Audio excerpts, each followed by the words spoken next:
When floodwaters kept rising back in May of 2019, waves of desperation flooded many people's lives. For a Sand Springs family, they're still feeling the effects even to this day, and asked 2 Works for You problem solver Pete Knutson for help. As the menacing water crept closer and closer, finally invading her parents' home by the river in Sand Springs, Michelle Richardson felt all was lost. It was very heartbreaking. Her parents were in Atlanta at the time, so Michelle feverishly tried to protect her childhood home the best she could. But nothing would stop the 4.5 feet of floodwater that ravaged the house. I grew up here, my teenage years. With her mom and dad nursing health issues, Michelle helped with the reconstruction, gutting the house, starting from scratch on the inside. There's the measurements here. Her mom, Mary, wanted the kitchen to be just right.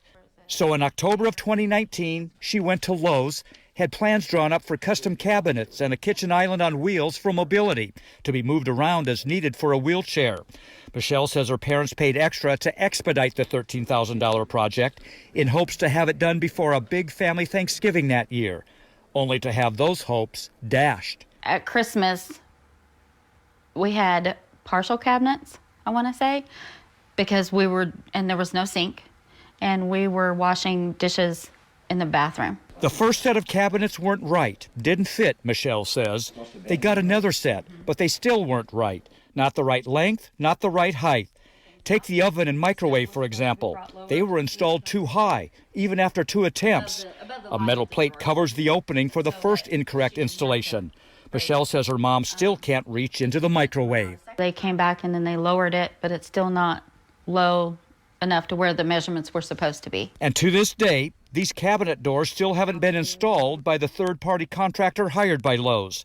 The same goes for some siding and baseboards. That's been very frustrating. I've called numerous times. I know my mom has called numerous times. She's called uncountable times. Not only do they want the cabinets completed correctly, Michelle thinks they should be refunded at least some of the $13,000 they paid. So we got in touch with the store's corporate headquarters. A representative emailed us. He says they're engaging with Mary and Michelle, trying to address their concerns.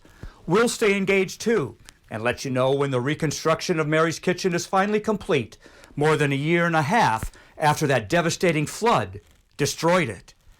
Pete Knutson, 2 Works for You problem solvers.